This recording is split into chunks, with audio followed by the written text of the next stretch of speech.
Hi, I'm Fred Burton here today with my colleague Kamran Bokhari, and we thought we would chat about the Pakistani ISI's fight against jihadists.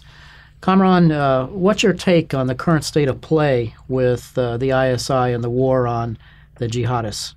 It's interesting, Fred, that we have reached a situation where the ISI and the military establishment as a whole in Pakistan is now engaged in a full-fledged war against the very type of characters that they once cultivated.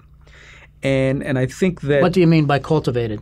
Well, it's no secret that the Pakistani state during the 80s, of course, at that point in time, the CIA was involved in it as well with the Afghan Mujahideen and the Soviet war in Afghanistan, that they were supporting these non-state actors for purposes of foreign policy projection.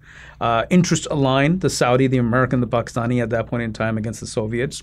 The Soviets left and so did the Americans. The Pakistanis then decided to continue to deal with these characters. In fact, they cultivated them for purposes of fighting against India as well. And then 9/11 happened. And now, we're 13 years after 9/11. The situation is as such that Pakistan is still fighting that same war, only with different, the battles are different.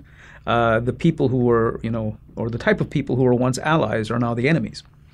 Do you sense that the Pakistanis are making some headway against the jihadists? I think they are. I mean, if you look at the way that the 6-month-old North Waziristan operation, codenamed Zarb-e-Azb, is working out, you see that there's only been one major attack in retaliation, or successful one. It's not that the Pakistani Taliban rebels have not staged attacks. They've attempted to. They tried to attack a naval vessel off the port of Karachi in the dockyards of the Navy. That failed. They tried to attack 2 separate air bases simultaneously in Balochistan. That failed. And we only had one, what would be called successful attack near the Indian border on the border crossing a few weeks ago, where several people got killed. So if there's one attack in 6 months of an operation, I'd say that I'd say that the Taliban network has been disrupted sufficiently where they're just not able to perform at this time. Do you think that the relations have been repaired since the bin Laden raid between the CIA and the Pakistani ISI? Repaired is a word that needs qualification. I think that the relations aren't hemorrhaging. So the hemorrhaging has stopped. But the repair is a work in progress. I think that there's been a significant amount of improvement in relations, but I think that there's still a long way to go. And one of the other factors that's basically shaping this repair or disrepair of relationships is that the United States is moving out of Afghanistan. We're pulling out of the troops. We're going to leave a residual force of about 10,000 people. So it's not really important that much for Washington. And that has an impact on just how much there is a need for the ISI and the CIA and other U.S. and Pakistani government agencies to coordinate.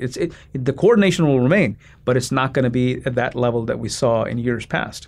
Do you think the notion of deep state comes into play here when you're talking about the ISI? Absolutely. I think that, like any intelligence agency, any security establishment of any country, there are those who don't like change. They are comfortable with an old order. And this is not a single group or a single government department. These are people, like-minded people, who are tied to the interests of the old order. And they come together and they try to resist change. And I think that now we see the Pakistanis making far more headway than in recent years. But nonetheless, there's a significant amount of resistance from within the Pakistani security establishment, particularly the networks around the ISI, that still consider that the Pakistani state should not completely abandon this non-state actor proxy project because it could come in handy in the future against India. But I think that the principles of the principal stakeholders believe that enough is enough, and we need to somehow draw the line. And these are no longer assets; these are liabilities that are threatening the security of the state. Fascinating, Kamran. You and I could chat about the ISI all day. Unfortunately, that's all the time we have today. So for those of you interested more on the topic, please visit our website. Thank you.